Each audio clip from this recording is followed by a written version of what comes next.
सो अजीत, मुझे काफ़ी बार ये ख्याल आता है कि आज एक इन्वेस्टर की लाइफ में एक एडवाइज़र का या सर्टिफाइड फाइनेंशियल प्लानर का या डिस्ट्रीब्यूटर का क्या रोल है। ये शायद सबसे इम्पोर्टेंट क्वेश्चन है। और मैं सिर्फ इसलिए नहीं कह रहा हूँ क्योंकि मैं खुद एक फाइनेंशियल एडवाइज़र के थ्रू ही इन्वेस्ट करता हूँ और पिछले शायद 14-15 सालों में 15 साल से जो है कि मेरे जितने भी इन्वेस्टमेंट रिलेटेड डिसीजंस हैं, इन्वेस्टमेंट्स हैं, वो सारा एक मेरा जो है एक ट्रस्टेड एडवाइज़र जो है बॉम्बे में वो मैनेज कर लेता है मेरे लिए। उनका टीम भी है पूरा और मैं उनको काफ़ी ट्रस्ट करता हूँ इन्वेस्टमेंट्स को लेकर के, और मेरा एक्सपीरियंस बहुत ही अच्छा रहा है उस चीज़ के लिए। हर मेरा फाइनेंशियल गोल जो है मैंने उनके हेल्प के थ्रू ही मीट किया हुआ है। और मैं ये समझता हूँ कि जैसे कि आप कॉमन सेंस से आप ये कहोगे कि एक डॉक्टर का हमारी ज़िंदगी में होना, हमारा रिलेशन में होना बहुत अच्छा होता है, क्योंकि डॉक्टर जो है वो आपके हेल्थ को संभालेगा, आपके लाइफ आपके हेल्थ को संभालेगा। एक लॉयर का आपका दोस्ती रहना एक बहुत अच्छा चीज़ है, क्योंकि लॉयर का काम ये होता है कि आपका जितने आपने एसेट्स बनाए हैं तो उस एसेट्स को प्रोटेक्ट करने के लिए लॉयर का बहुत ज़रूरत है। इसी तरीके से फाइनेंशियल एडवाइज़र जो है वो आपके लाइफ की जो लाइफस्टाइल है उसको मैनेज करने में एक फाइनेंशियल एडवाइज़र का बहुत बड़ा हाथ होता है। क्योंकि देखिए, आपका लाइफस्टाइल कहाँ से आएगा? आपका लाइफस्टाइल आता है आपके फाइनेंशियल कॉन्फिडेंस से। करेक्ट। और आपका फाइनेंशियल कॉन्फिडेंस कहाँ से आता है? आपके पोर्टफोलियो से। तो जब आपका पोर्टफोलियो सेफ है और डाउनसाइड प्रोटेक्शन है, जब कभी भी मार्केट अच्छे से कर रहा है, आपको बोनस मिलता जा रहा है उस मार्केट से, तो उसमें से आपका लाइफस्टाइल इंक्रीज होता जा रहा है, आप रीबैलेंस कर रहे हो पोर्टफोलियो को। एडवाइज़र का रिस्क मैनेजमेंट प्रोसेस ऐसी होनी चाहिए कि वो रीबैलेंस कर रहा है अपने पोर्टफोलियो को।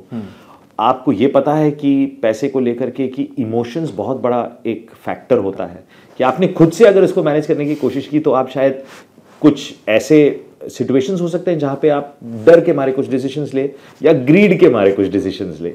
इसको कंट्रोल में रखने के लिए ये है कि आपका ट्रस्टेड एडवाइजर ने आपका ये डिसीजन ले लिया, और वो डिसीजन लेने से फ़ायदा ये होता है कि आपका लाइफस्टाइल जो है वो प्रोटेक्टेड रहे। हमें ऐसा लगता है कि यार सभी लोग पैसे, मेरे दोस्त भी जो है, मेरे आजू बाजू के लोग जो है स्टॉक मार्केट में लग करके पैसे बना रहे हैं, मुझे भी करनी चाहिए, डायरेक्टली लगाना चाहिए, या कोई ऐसी पोर्टफोलियो है जहाँ पे मुझे लग रहा है कि ये थीम है, सेक्टर है, इसमें पैसे बन रहे हैं, लगानी चाहिए। क्यों कर रहे हो आप? आप इसलिए कर रहे हो क्योंकि आपको लग रहा है कि मुझे वो जो लाइफस्टाइल है मुझे जल्दी चाहिए। लेकिन आप ये नहीं समझ रहे हो कि आप उसी लाइफस्टाइल को आप रिस्क में डाल रहे हो। ओके। आप पीछे जाओगे लाइफस्टाइल में, ये तो आपको नहीं चाहिए। तो आप उसको, अगर ऐसा देखा जाए कि अगर एक ट्रस्टेड एडवाइजर का एक रिस्क मैनेजमेंट प्रोसेस है, डाउनसाइड प्रोटेक्शन है, डिवर्सिफिकेशन है, आपने सेक्टर भी ले ली, सब ले ली, लेकिन वो प्रोपोर्शन के हिसाब से ली, तो आपका लाइफस्टाइल जो है वो प्रोटेक्टेड रहेगा। तो जैसे एक डॉक्टर अपने सेहत की और लाइफ को प्रोटेक्ट करने में आपका मदद करता है, या कोई लॉयर अपने एसेट्स को प्रोटेक्ट करने का मदद करता है, एक एडवाइज़र का रोल ये है कि वो आपके लाइफस्टाइल को प्रोटेक्ट करता है। वाह, सुपर। सो अजीत, नेक्स्ट क्वेश्चन ये है कि कोई म्यूचुअल फंड पोर्टफोलियो से रेगुलर इनकम कैसे क्रिएट कर सकता है? तो पंकज, ये क्वेश्चन का आंसर ऐसा है कि जैसे कि हम जानते हैं एसआईपी तो सब जानते हैं कि सिस्टमैटिक इन्वेस्टमेंट होता है, तो वैसे ही इनकम क्रिएट करने के लिए म्यूचुअल फंड से एसडब्ल्यूपी भी एक फीचर है जो है सिस्टमैटिक विड्रॉल प्लान। तो आपके लाइफ के इनकम के जो आपका एक्सपेक्टेशन है या आपका रिक्वायरमेंट है उसके हिसाब से आप एसडब्ल्यूपी प्लान कर सकते हो एज अ परसेंटेज या एज अ एब्सोल्यूट अमाउंट, कि आपको 50,000 रुपये निकालने हैं या 75,000 रुपये निकालने, वैसे आप उसके एसडब्ल्यूपी सेटअप कर सकते हो। लेकिन सेटअप करने कैसे हैं, कि इसके बारे में कैसे सोचना है, ये जब इनकम के बारे में जब लोग सोचते हैं तो लोग ऐसे सोचते हैं कि अगर मुझे इनकम चाहिए तो मुझे एकदम सेफ सा जो है वो यूनिट्स और ऐसे फंड्स में रहे कि उसमें वॉलेटिलिटी ना रहे, ताकि मेरे इनकम में वॉलेटिलिटी ना रहे। और ये सही बात है कि वॉलेटिलिटी की ध्यान तो बिल्कुल देनी चाहिए। लेकिन इसमें एक और तरीका ये हो सकता है जो आप अपने एडवाइज़र के साथ बैठ करके ये प्लान कर सकते हो कि आपको जिस पीरियड के लिए इनकम चाहिए, और मैं एक एग्जांपल ऐसा लेता हूँ कि रिटायरमेंट का अगर एग्जांपल लें कि आप को अगले 40 साल के लिए इनकम लेना है या 30 साल के लिए लेना है, और एक सिंप्लिसिटी के लिए मैं 30 साल का एग्जांपल लेता हूँ। तो अगर आपको पता है कि ये टाइम पीरियड के लिए आपको इनकम का ये चाहिए, तो आप उसको 3 में बांटें। एग्जैक्ट सेम 3 में बांटे, और जो तीसरा बकेट है, जो लास्ट बकेट है, उसमें आप थोड़ा सा जो है इक्विटी की इन्वेस्टिंग को कायम रखें। तो ये जो इसका, ये क्यों हम कह रहे हैं 3 बकेट, मैं ये समझता हूं कि अगर आपको इनकम 30 साल के लिए चाहिए तो पहला 10 साल के लिए जो इनकम चाहिए वो किस तरीके के फंड्स में इन्वेस्ट होनी चाहिए, दूसरा जो बीच का जो 10 साल होता है उसके लिए किस तरीके का फंड्स बेटर होगा, और तीसरा फाइनल जो 10 साल है उसके लिए किस तरीके के फंड्स अच्छा रहेगा। और मैंने कहा कि ये तीसरा बकेट में इक्विटी का रहना इंपॉर्टेंट है, और ये एडवांटेज भी हो सकता है वो इसलिए कि जब आप इनकम लेते लेते फर्स्ट बकेट खत्म कर लिया और दूसरा भी बकेट अगर खत्म कर लिया तो 20 साल खत्म हुए आपके। तो अगर आपका इक्विटी है तीसरे बकेट में तो वो अपने आप से जो कंपाउंडिंग के इफेक्ट से जो है मल्टीप्लाई कर करके आपका जो कॉर्पस है वो बड़ा रहेगा। ओके। तो ये एक स्ट्रैटेजी है जो आप यूज कर सकते हैं कि आप 3 बकेट में बांटे और आप फर्स्ट, सेकंड और थर्ड बकेट में किस तरीके का फंड्स डालना है वो डाल करके आप पहले बकेट से विड्रॉल शुरू कीजिए, फिर दूसरे बकेट से, फिर तीसरे बकेट से। पहला बकेट जैसा कि हम कॉमन सेंस से सोच सकते हैं कि सेफ वाली बकेट होनी चाहिए, क्योंकि मैं आज रिटायर हो रहा हूं और अगले 10 साल के लिए मुझे जो पैसे की ज़रूरत है तो उसको मैंने बांटा हुआ है, तो वो एक सेफ फंड्स, हाइब्रिड फंड्स, एकदम कॉन्जर्वेटिव हाइब्रिड फंड्स जो है, फिक्स्ड इनकम है, वहाँ से मैं विड्रॉ करें। फिर अगले 10 साल के लिए जो ज़रूरत है वो आप हाइब्रिड्स या बैलेंस एडवांटेज उस कैटेगरीज के फंड सेलेक्ट करें, और लास्ट वाली कैटेगरी के लिए आप हाइब्रिड या फुल इक्विटी जैसे कि flexi cap, multi cap funds हैं, लार्ज एंड मिड कैप है, उस तरीके के फंड्स को आप सेलेक्ट कर सकते हैं तीसरे बकेट में। बट इसके लिए इंपॉर्टेंट है कि आप अपने एडवाइज़र से बात करके देखें कि ये इनकम मुझे कैसे प्लान करना है। SWP तरीका है उसका प्लान करने के लिए, और समझता हूँ कि कंपाउंडिंग का एडवांटेज आप ले लॉन्ग टर्म के लिए। जब आपको इनकम की ज़रूरत है तो आप कंपाउंडिंग का ले। अगर आपने इस सारे पैसे को लेकर के बैंक में आपने जमा करके वहाँ से गारंटी इनकम की बात की तो वो भी चलेगा, लेकिन वो एक लिमिटेड टाइम के लिए ही रहेगा। और आपका मेन ऑब्जेक्टिव ये होना चाहिए कि अगर मैं ये रिटायरमेंट के लिए इनकम क्रिएट कर रहा हूँ तो मुझे अपने बच्चों पे बिल्कुल निर्भर नहीं होना है, मुझे बिल्कुल डिपेंडेंसी नहीं चाहिए तीसरे पर, मेरे बच्चों पर, मुझे खुद से, मेरे कॉर्पस से मुझे पैसे चाहिए। तो आप इसको ये 3 बकेट में बांट करके तीसरे बकेट को इक्विटी की स्ट्रैटेजी दे करके शायद आप इसमें बहुत अच्छी तरीके से आप इसको प्लान कर सकते हैं। तो ये एक अगर क्लाइंट अपने एडवाइज़र से बात करके इसको प्लान कर ले तो देखेंगे। ओके। अजीत, मैं काफ़ी क्लाइंट्स को मिलता हूँ जिसमें कुछ सैलरीड है, कुछ बिजनेसमैन है। तो जो बिज़नेस करते हैं उनका एक सबसे बड़ा क्वेश्चन ये होता है कि हम लोग खुद के बिज़नेस में ही डे टू डे बेसिस पे इन्वेस्ट करते रहते हैं, रेगुलर बेसिस पे खुद के बिज़नेस में ही एक्सपांड करते रहते हैं। एक फैक्ट्री तो दूसरा फैक्ट्री डाल दिया, या स्टोर बड़ा कर दिया, या शॉप बड़ा कर दिया। तो उनके लिए उनका बिजनेस ही आज के रेट में काफ़ी अच्छा रिटर्न्स कमा रहा है जी। So why should he go into mutual fund और any equity investments as a ये क्वेश्चन भी शायद काफ़ी लोगों ने पूछा है कि क्यों डिवर्सिफाई, क्यों म्यूचुअल फंड। अगर मैं बिजनेसमैन हूँ और मेरा एक मुझे पता है कि मेरा बिजनेस कैसे चल रहा है और मैं इससे कितना पैसा बना सकता हूँ, तो मुझे क्या ज़रूरत है इन्वेस्ट करने के लिए। और मैं ये समझूंगा कि आप सही सोच रहे हो, आप सही सोच रहे हो, लेकिन शायद आप इलॉन मस्क हो या आप बिल गेट्स हो, तो आपका लग रहा है कि आपका बिजनेस ऐसा है कि आपने अपने बिलियन डॉलर जो बनाने हैं आपने बना दी। मैं इस एग्जाम्पल को मैं इसलिए ले रहा हूँ पंकिल, क्योंकि ये समझिए कि जो हद से ज़्यादा जब वेल्थ क्रिएट होता है तो वो सिर्फ कंसंट्रेशन से क्रिएट होता है। करेक्ट, सिर्फ कंसंट्रेशन से। तो आप देखिए कि इलॉन मस्क हो या बिल गेट्स हो या ओपरा विनफ्री हो या जो भी हो, आप देखिए कि उनका वेल्थ अगर इतने बिलियन डॉलर्स है तो वो एक कंपनी के शेयर पर, गूगल के शेयर पर सर्गेई ब्रिन और एरिक श्मिड का है, या टेस्ला या स्पेसएक्स पे इलॉन मस्क का है, या बिल गेट्स का माइक्रोसॉफ्ट पर है। एक कंपनी कंसंट्रेशन पूरा। तो सबसे हद से ज़्यादा जब वेल्थ बनता है तो कंसंट्रेशन से बनता है। लेकिन उस कंसंट्रेशन से वेल्थ बनना हर आदमी, हर इंडिविजुअल को क्या नसीब होगा, ये सोचने लायक है। और कॉन्फिडेंस रहना अच्छी चीज़ है, ऑप्टिमिज्म भी रहना अच्छी चीज़ है, लेकिन कंसंट्रेशन आपको मरवा भी सकता है। तो इसको मैं एक अलग तरीके से ये भी कहूँगा कि आप समझिए कि लक और स्किल, ये दो चीज़ें होती है, और इसमें फ़र्क ये है कि स्किल जो है रिपीटेबल है, आप इसको दोहरा सकते हो। लक जो है वो लक बाय चांस होता है। तो हो सकता है अगर आपका लक अच्छा हो और आपके निकल पड़े कि आपका बिजनेस जो है वो बहुत बड़े, और मैं भी उम्मीद ये रखता हूं कि आप वेल्थ क्रिएट करें उस चीज़ का, लेकिन क्या रिस्क आपको उठानी चाहिए उस चीज़ की कि वो कहीं कोई ऐसा टेक्नोलॉजी आए कि वो डिसरप्ट हो जाए, या कोई ऐसा कंपटीशन आए जो डिसरप्ट हो जाए, या कोई ऐसा एक्सीडेंट या ऐसा कुछ। समझिए कि आप एक सर्जन हो और आप बोल रहे हो कि यार मेरे हाथों में जो कला है, तो मैं उस कले से जो मैं बहुत कमा सकता हूँ, आज एक सर्जरी के लिए मैं 4 या 5 लाख चार्ज कर रहा हूँ, तो ठीक है, तो आप कर रहे हैं, तो आप अगर 3 की जगह 5 करें दिन में सर्जरी तो बहुत अच्छी है। लेकिन आप समझिए उसका रिस्क कि कहीं अगर कोई एक्सीडेंट हुआ, आपके हाथ को चोट पड़ सकती है, और उसके बाद क्या आपका अगर स्किल ही नहीं रहा तो आप क्या करोगे। तो मेरा ये बहुत आउटलायर एग्जाम्पल है, लेकिन मैं मानता हूं कि आप बिजनेसमैन हो, आप प्रोफेशनल हो, आप जो कोई भी हो, इन्वेस्टमेंट का प्रिंसिपल ये है कि अगर आप हद से ज़्यादा वेल्थ क्रिएट करना चाहते हो तो कंसंट्रेशन ले सकते हो, लेकिन लक पे डिपेंड होगा।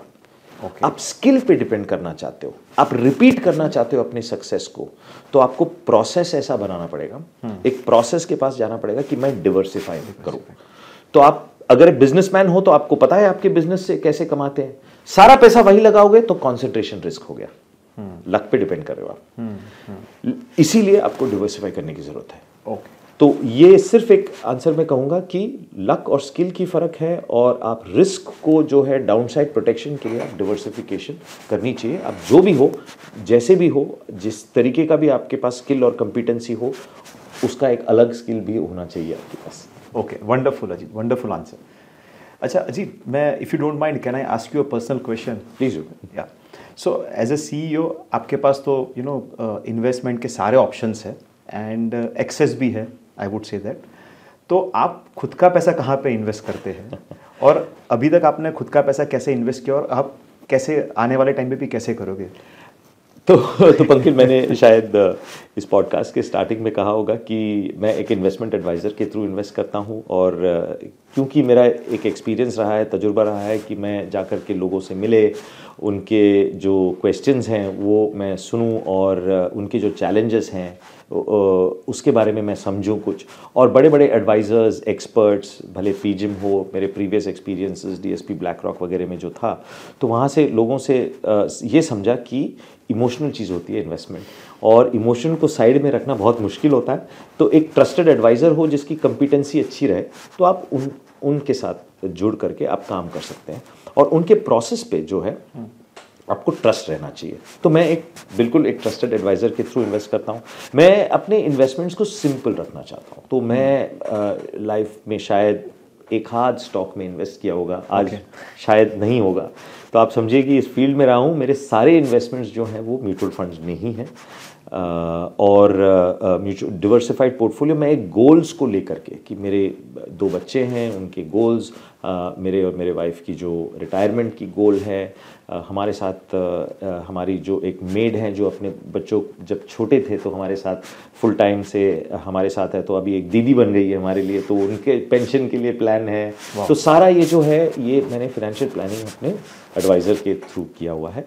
इसमें जाहिर है कि इन्वेस्टमेंट में जो एसेट एलोकेशन हर गोल के हिसाब से है, लेकिन एक ब्रॉड लेवल पे अगर देखा जाए तो मैं कहूँगा कि एक 67 to 68% इसमें एक्विटी है मेरा इन्वेस्टमेंट, म्यूचुअल फंड, सारे म्यूचुअल फंड्स में है, और बाकी के जो क्लोज टू अबाउट 20% और 20-25% फिक्स्ड इनकम के इन्वेस्टमेंट्स हैं, क्योंकि कुछ गोल्स अब लाइफ के ऐसे हैं कि बहुत ही पास है कि बच्चों की जो पोस्ट ग्रेजुएशन के लिए ज़रूरत है तो वो पास में है, तो कुछ फिक्स्ड इनकम के हैं, और कुछ गोल्ड 3 या 4% गोल्ड और 4-5% इंटरनेशनल फंड्स जो हैं, जिसमें एक करेंसी का भी एक्सपोजर मिल रहा है, और मैंने रेट फंड्स जो हैं इंटरनेशनल जो रियल एस्टेट फंड्स हैं उसके थ्रू रियल एस्टेट का भी एक एक्सपोजर मिल जाता है, तो मैंने वैसे उसको डिवर्सिफाई कर रखा हो। तो that is my total investments. I have education goals, marriage goals, retirement goal, pension goal for my mate, and all of my goals are on track. Wow. And that is because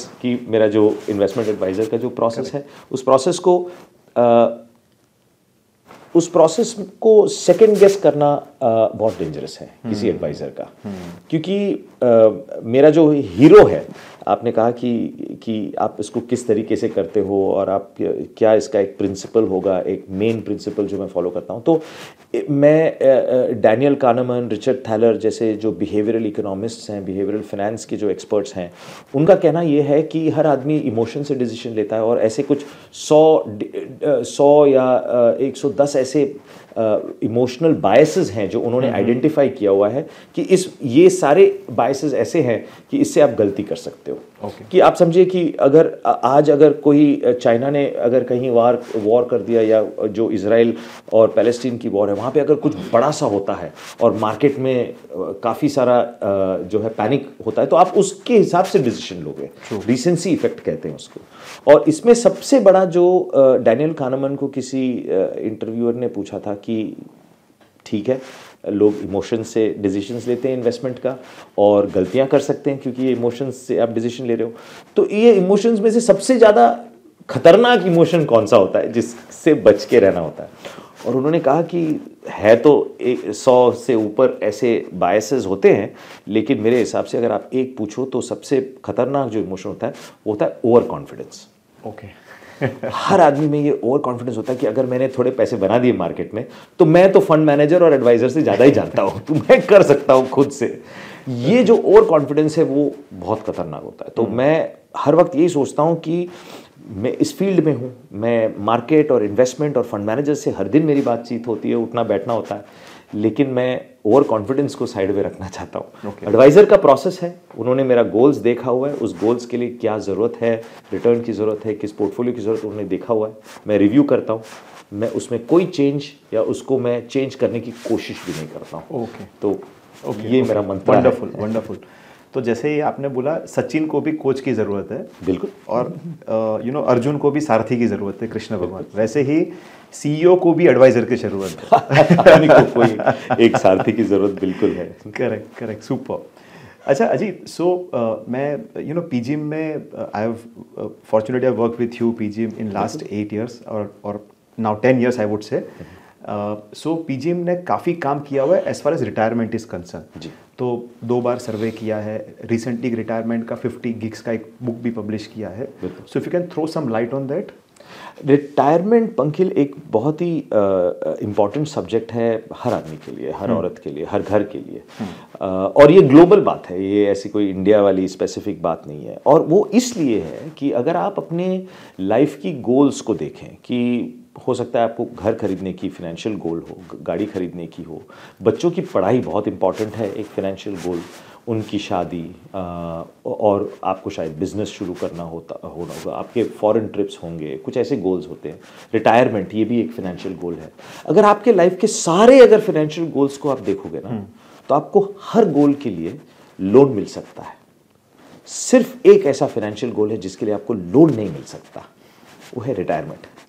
retirement के लिए आपको खुद जो है वो corpus बनाना पड़ता है। Correct. आप देखिए, अब बच्चों की पढ़ाई के लिए आपने पैसे जोड़ लिए, एसआईपी कर ली, फिर हो गया कि आपका बेटी में हुनर इतना अच्छा है कि उसको हार्वर्ड में एडमिशन मिल गया, तो और इसमें फीस ज़्यादा है, आप लोन ले सकते हो।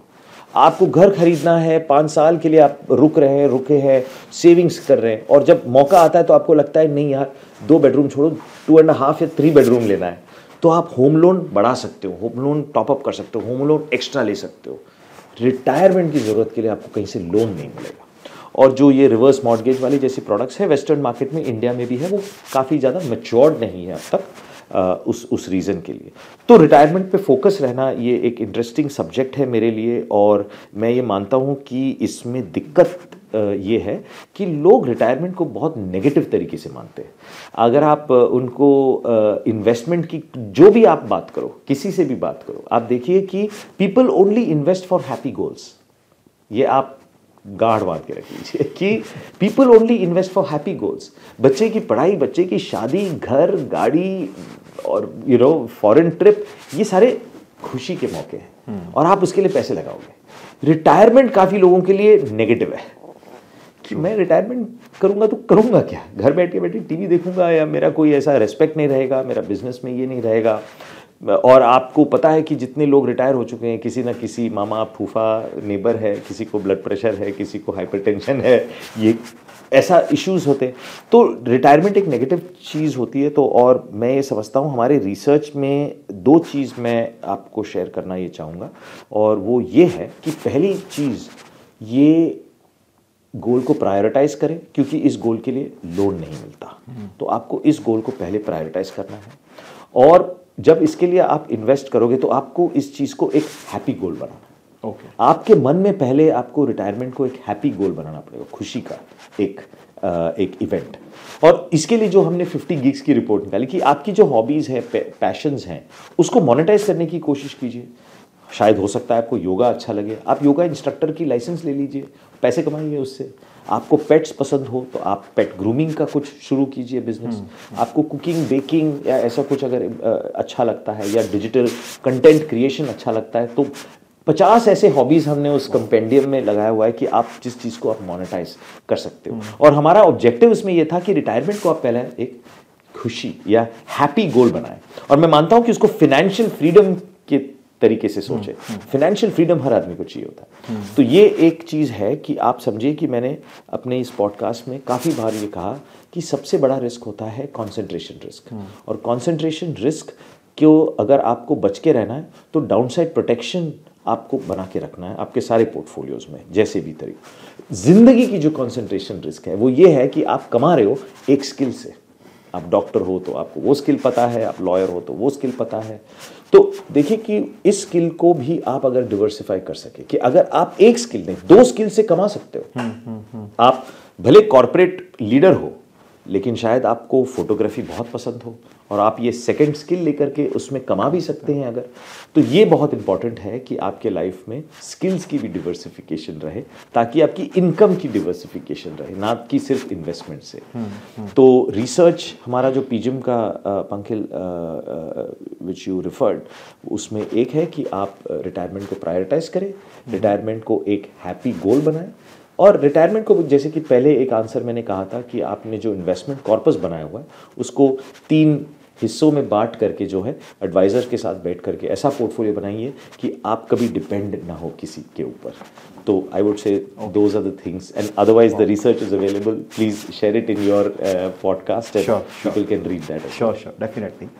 Thank you, Ajit. Thank you very much. So, this is my first podcast, and you have been the first guest. So, this will always remain close to my heart.